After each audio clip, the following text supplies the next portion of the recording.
So, hello friends, welcome back to another session of English. I hope कि आप लोग बहुत ही अच्छे होंगे। तो आज हम लोग ग्रामर का एक ऐसा पोर्शन, इंग्लिश का एक ऐसा पोर्शन, ये टॉपिक कह सकते हैं, वो पढ़ने वाले हैं। That is very essential. ये बहुत ही महत्वपूर्ण हो जाती है हमारे लाइफ में। Even your experience for competitive examinations, या अगर आप एक बच्चे हैं, if you are facing problem well translating, ठीक है, आप ट्रांसलेशन में अगर कोई आपको प्रॉब्लम हो रही है तो इस सब में एक ऐसा टॉपिक होता है जो बहुत ही महत्वपूर्ण है, जो आपको ये मदद कर सकते हैं। And if you are one of them then definitely this video is going to help you a lot. ठीक है, तो चलिए हम लोग स्टार्ट करते हैं इस सेशन को बिना किसी देरी के। इस सेशन में सबसे पहले हम लोग समझते हैं नॉन या प्रोनाउन। ठीक है, अब इसको मैं इसमें ज़्यादा लेक्चर नहीं दूंगा नॉन या प्रोनाउन के बारे में। ओवरऑल आई थिंक आप सबको पता ही होगा कि व्हाट इज नाउन। ठीक है, एवरीथिंग इज नाउन, आपको पता ही होगा। ये जो प्रोनाउन होती है it is use at the place of noun. कोई जो नाउन होती है उसके जगह पे क्या यूज करते हैं, प्रोनाउन का यूज करते हैं। सिंपली इसमें ज़्यादा थीसिस नहीं देने वाले हैं। देखिए, अगर नॉन या प्रोनाउन जो हमारे सेंटेंस में कोई होगा ना, तो या तो ये सब्जेक्ट होगा या ये ऑब्जेक्ट होगा। अब यहाँ पे एक चीज आपको गांठ बांध लेनी है। अगर आपके सेंटेंस में नाउन या प्रोनाउन है, डेफिनेटली नाउन या प्रोनाउन हो गया, क्योंकि नाउन और प्रोनाउन नहीं होगा तो सेंटेंस बनेगा ही नहीं, है ना। तो नाउन या प्रोनाउन अगर आपके सेंटेंस में है तो ये या तो सब्जेक्ट होगा या ऑब्जेक्ट होगा। अगर आप अभी यहाँ पे पूछ रहा है कि कौन सा सब्जेक्ट होगा और कौन सा ऑब्जेक्ट होगा, ये कैसे पहचानेंगे, तो you can not decide right now. अभी आप लोग डिसाइड नहीं कर सकते। ठीक है, अब डिसाइड क्यों नहीं कर सकते हैं?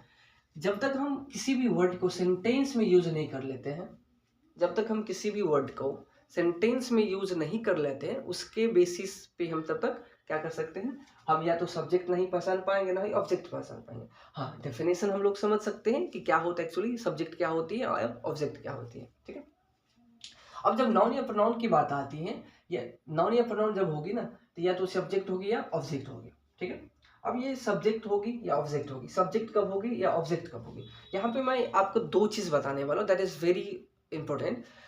आपको एक चीज ध्यान रख लेना, verb plus object, sorry, verb plus noun या प्रोनाउन।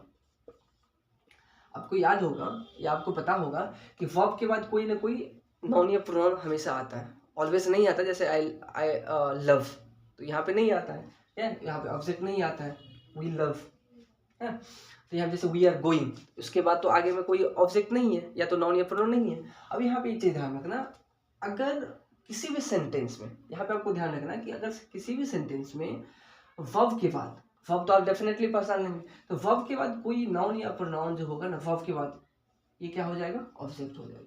डेफिनेटली आपको ये अच्छे तरीके से गांठ बांध लेनी है कि अगर वर्ब के बाद आपके सेंटेंस में नाउन या प्रोनाउन है, अभी मैंने जस्ट बताया था नाउन या प्रोनाउन है, या तो ये सब्जेक्ट होगी या ऑब्जेक्ट होगी। लेकिन ये ऑब्जेक्ट कब होगी और सब्जेक्ट कब होगी, ये अभी डिसाइड नहीं हो सकता है। ये डिसाइड कब होगा, according to the function of word. अब फंक्शन वर्ड कैसा, जब हम इसको यूज करेंगे तभी हमें पता चलेगा कि कब ये सब्जेक्ट हो गया, कब ये ऑब्जेक्ट हो गया। अब जैसे वर्ब है, तो वर्ब के बाद अगर कोई नाउन या प्रोनाउन यूज किया गया आपके सेंटेंस में, वो तो डेफिनेटली क्या होगा, ऑब्जेक्ट होगा। अब एक चीज और मैं बता दूं, यहाँ पे एक और आता है प्रीपोजिशन। प्रीपोजिशन का मैं पीआरपी लिख देता हूँ शॉर्ट में। अभी जो प्रीपोजिशन होता है, आपको पता है प्रीपोजिशन क्या होता है। Preposition is a word which relates the word, क्या करता है, वर्ड्स को रिलेट करता है। अब प्रीपोजिशन के बाद अगर कोई भी नाउन या प्रोनाउन आता है ना, प्रीपोजिशन के बाद कोई नाउन या प्रोनाउन आता है, ये भी किस में गिनती की जाएगी, ये ऑब्जेक्ट में गिनती जाएगी। ठीक है, ये दो चीज आपको ध्यान में रख लेना कि वर्ब के बाद अगर कोई नाउन या प्रोनाउन है तो ऑब्जेक्ट हो सकती है, अगर प्रीपोजिशन के बाद कोई नाउन या प्रोनाउन है तो क्या हो सकती है, ऑब्जेक्ट हो सकती है। ये हमेशा आपको गांठ बांध लेना है। चलिए लेट्स मूव फॉरवर्ड, हम लोग आगे बढ़ते हैं थोड़ा सा।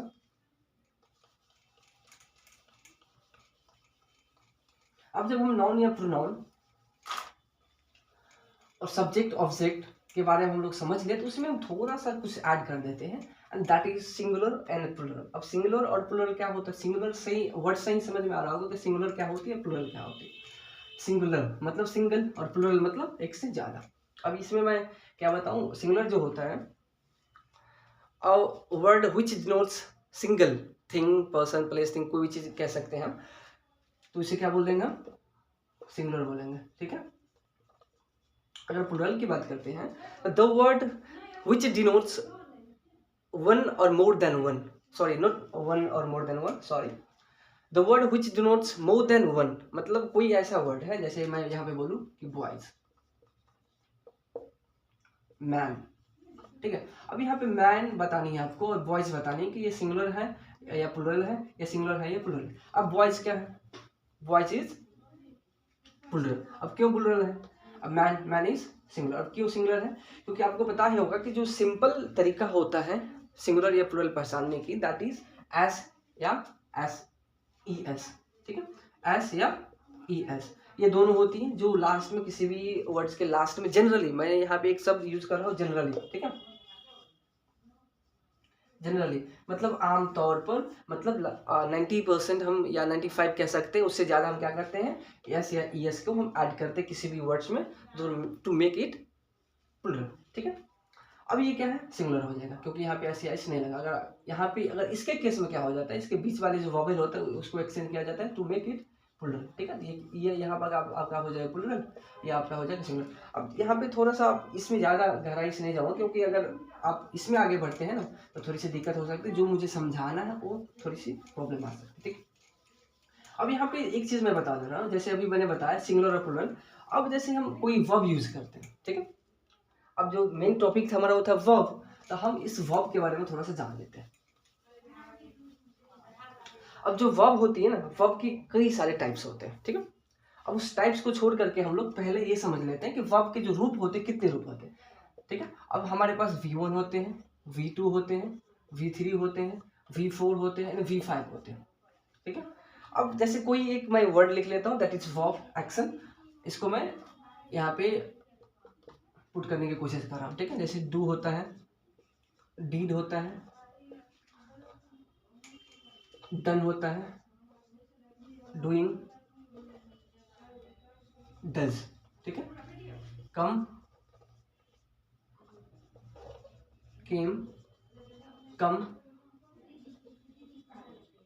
Coming and comes. अब यहाँ पे मैंने लिखा डू डीज, sorry did, done, doing and does, come come come, come came come, coming comes. जैसे अभी मैंने बताया कि वर्ब के जो फॉर्म होते हैं, आपको V1 हो गई, V2 हो गया, V3 हो गया और V4 हो गया और V5 हो गया।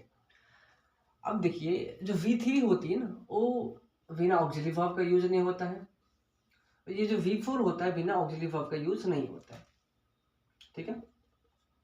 अब यहाँ पे मैंने क्यों लिखा auxiliary verb plus V3 auxiliary plus V4, आपको किसी भी बुक में इस तरह से नहीं लिखा नहीं दिखेगा कि auxiliary plus V3 auxiliary verb plus V4। अब क्यों, क्योंकि देखिए अब यहाँ पे मैं एग्जांपल के साथ आपको एक जो कंसेप्ट होता है वो क्लियर करने चाह रहा हूँ। अब कैसे, जैसे यहाँ पे मैं एक चीज लिखना चाह रहा हूँ, आई कॉपीड दिस टेक्स्ट, ठीक है। अब यहाँ पे मैंने लिखा एक sentence, I copied this text. Same यहाँ पे मैं इसी से रिलेटेड मैं लिख लेता हूँ, आई हैव कॉपीड दिस टेक्स्ट, ठीक है। फर्स्ट सेंटेंस जो है आई कॉपीड दिस टेक्स्ट, सेकेंड है आपका आई हैव कॉपीड दिस टेक्स्ट, ठीक है। दूसरा एग्जांपल आपका हो गया, I have closed the door, I closed the door, ठीक है। अब यहाँ पे एक और एग्जांपल ले लेता हूं मैं, आई एम क्लोजिंग द डोर, ठीक है। अब मैंने यहाँ पे एक ही तरह के एग्जांपल लिया क्योंकि हमें समझने में कोई प्रॉब्लम ना हो, ठीक है। अब यहाँ पे मैंने दो चीज लिखा है, सॉरी दो चार एग्जांपल लिखा है, तो आप यहाँ पे क्लियरली देख सकते हैं कौन कौन से एग्जांपल है। अब यहाँ पे मैं ये V3 और V4 समझाने वाला हूँ कि ऑक्सिलरी वर्ब क्यों होता है, ऑक्सिलरी वर्ब यहाँ पे दोनों में क्यों होता है, ठीक है। अब ये जो कॉपीड यहाँ पे यूज किया गया, copied, I copied this text, इस टेक्स्ट को मैंने कॉपी किया, आई हैव कॉपीड दिस। अब now you have to recognise it कि इसमें कौन सा V2 है और कौन सा V3। अब इसको पहचानने की कोशिश कीजिए, यहाँ पे पहचानने की कोशिश कीजिए इसमें V2 कौन होगा और V3 कौन सा होगा। इसी तरह इसमें V2 कौन होगा और V3 कौन होगा, ठीक है। और V4 तो आपको पता ही होगा कि ING लगा हुआ है ना। बताइए, अब यहाँ पे मैं बताता हूँ कि ये हमारा क्या है, V2 है।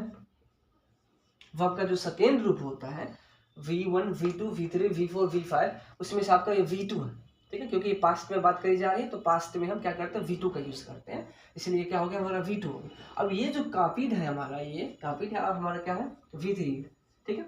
ये क्लोज जो है हमारा ये क्या है V3 है, और ये क्लोज जो है हमारा क्या है ये V2 है। अब क्यों है, एक यहाँ का पहचानने का तरीका है कि कभी भी अगर V3 होगा ना, if there is V3 in sentence, अगर आपके सेंटेंस में या कहीं भी किसी टेक्स्ट में, कहीं भी किसी बुक में अगर आप पढ़ रहे हैं, लिख रहे हैं, तो यहाँ पे कंफ्यूज होने की जरूरत तो बिल्कुल भी नहीं है।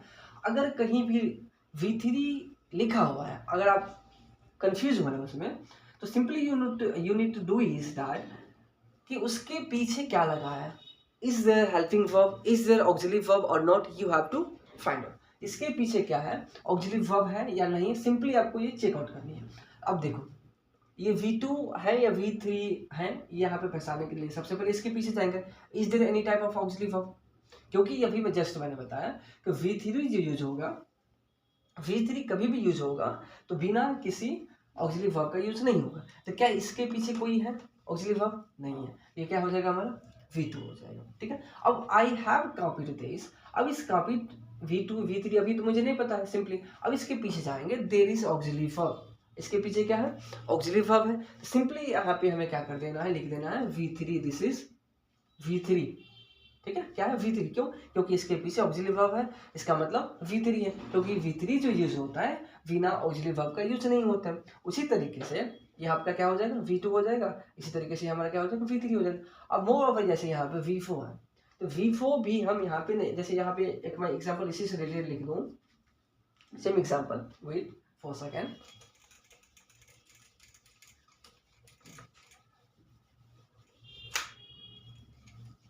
सॉरी गाइस,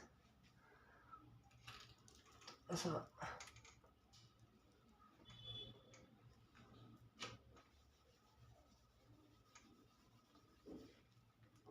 अब यहाँ पे लिखा है I am closing the door, I closing the door. अब ये बताओ इसमें से कौन सा आपको सही लग रहा है पढ़ने में, आई एम क्लोजिंग द डोर या आई क्लोजिंग द डोर। देखिए अब क्लोजिंग जैसे V4 होता है, तो V4 का केवल सिंपल हमारा ऑक्सिलरी वर्ब नहीं होती, ठीक है। ये तो नाउन के रूप में भी यूज होता है, ये आपका एडजेक्टिव के रूप में भी यूज होता है, और ये हमारा वर्ब के रूप में भी यूज होता है। लेकिन जब हम वर्ब के रूप में इसको यूज करेंगे तो it can not be use with the help, it can not be use without auxiliary verb, ये ऑक्सिलरी वर्ब के बिना यूज हो ही नहीं सकता है, ठीक है। अगर इसको ऑक्सिलरी वर्ब अगर मेन वर्ब आप मानना चाहते हैं, अगर चाहते हैं कि हम किसी को यूज करेंगे, तो ये हम इससे पीछे जब से पहले है हम क्या लगाएंगे ऑक्सिलरी वर्ब लगाएंगे, ठीक है। इसीलिए यहाँ पे मैंने लिखा कि V4 जब भी आप बोले, अब जब भी बोले कि V4, तो don't say V4 only, auxiliary verb plus V4, यहाँ पे क्या हो जाएगा auxiliary verb plus V4, auxiliary verb के साथ साथ V4 आएगा, या अगर V4 है तो उससे पीछे क्या होगा ऑक्सिलरी वर्ब होगा, इसी तरीके से, ठीक है। अब इसमें एक चीज और हम जान लेते हैं, जैसे अभी तो समझ आ ही गया होगा आपको V2 V3 V4, ठीक है। अब इसमें सिंगुलर और प्लूरल के बारे में हम थोड़ा सा जान लेते हैं, जो हमारा अग्रीमेंट होता है, सब्जेक्ट वर्ब एंड अग्रीमेंट। अब सब्जेक्ट वर्ब अग्रीमेंट क्या होता है, जैसे अभी मैंने बात किया कि नाउन या प्रोनाउन जो होता है या तो सिंगुलर होगी या प्लूरल होगी, उसी तरीके से हमारा वर्ब भी क्या होता है सिंगुलर या प्लूरल होता है, वो भी मैंने अभी थोड़ा सा डिस्कस कर लिया, ठीक है। अभी जो वर्ब होती है कब हम सिंगुलर के साथ यूज करेंगे, कब हम प्लूरल के साथ यूज करेंगे, now we have to find out. अब उसे हमें समझने की कोशिश करनी है कि हम इसको कैसे यूज करेंगे और कब यूज करेंगे, ठीक है। जैसे मैं यहाँ पे लिख रहा हूँ कि यू आर गोइंग, यहाँ पे इस भी लगा देता हूँ, ठीक है। ही गोज और गो, ठीक है। अब बताओ दे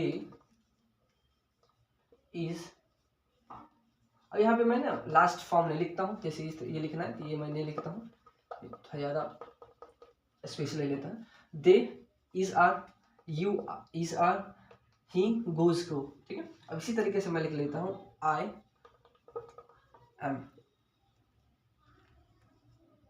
या इज, ठीक है।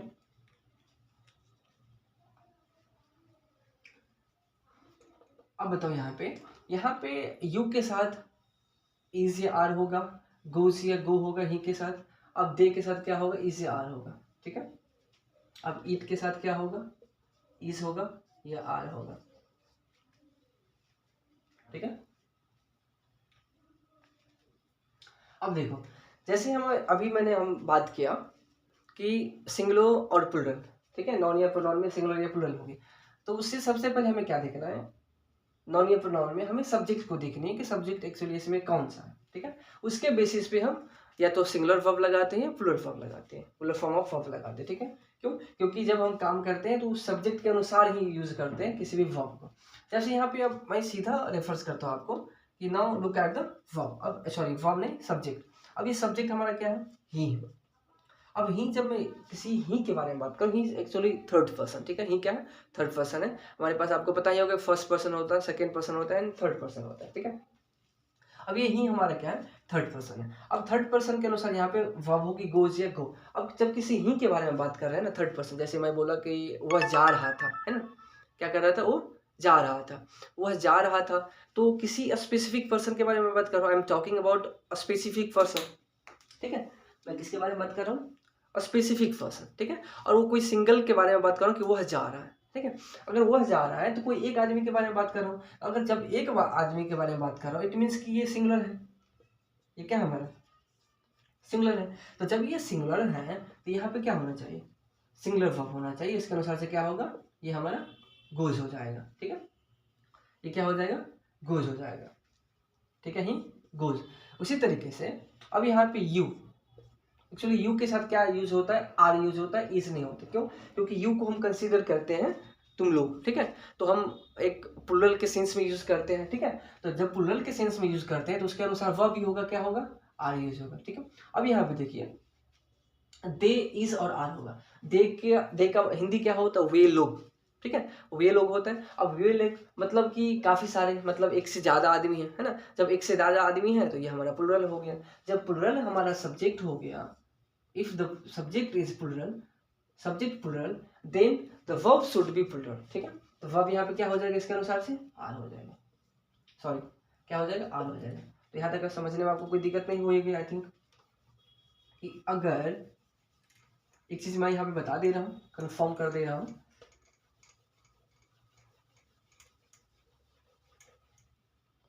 अग्रीमेंट में क्या होता है,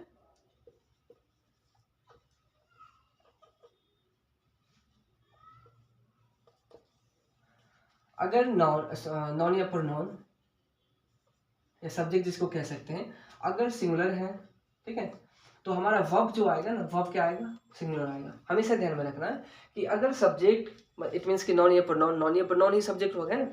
तो अगर ये नॉन या प्रोनाउन या सब्जेक्ट अगर आपका सिंगुलर फॉर्म में है तो वर्ब हमेशा क्या आएगा, सिंगुलर आएगा। ये आपको अच्छी तरीके से याद कर लेना है, ठीक है।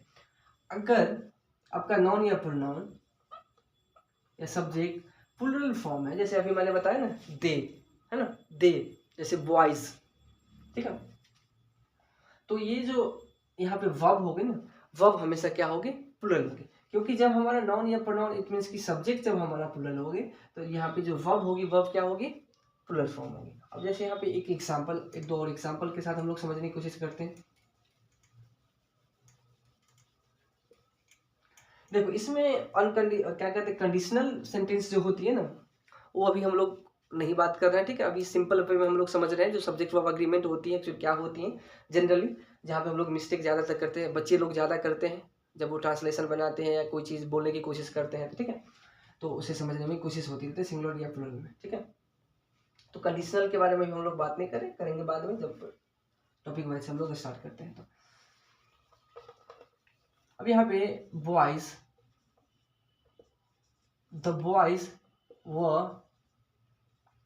और was playing, main were going.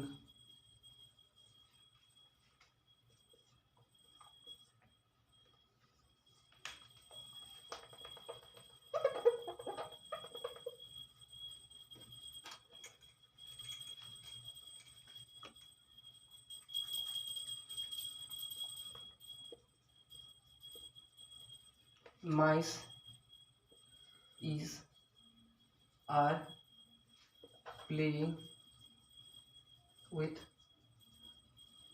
Football. आपको इसमें बताना है कि ये जो वर वाज है, वाज वर है, इस आर है, इसमें कौन सा सही है।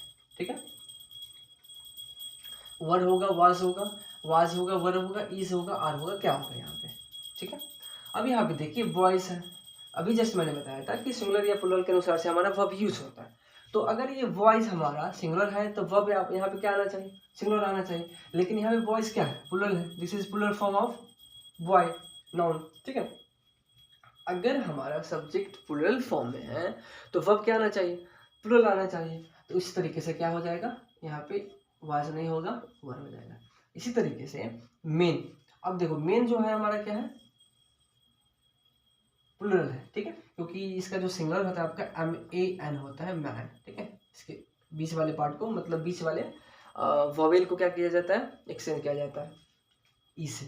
ठीक है, अब ये प्लुरल हो गया, तो प्लुरल के अनुसार से यहाँ पे क्या आना चाहिए, वर आना चाहिए कि वाज आना चाहिए, डेफिनेटली वर आना चाहिए। अब mice, mice is also plural form of mouse. ठीक है, तो अब इसके अनुसार भी क्या आना चाहिए, आर आना चाहिए। ठीक है, आई होप कि you understood it.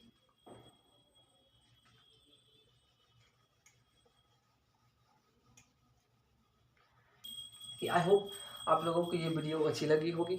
If you like the video please do subscribe and like the video.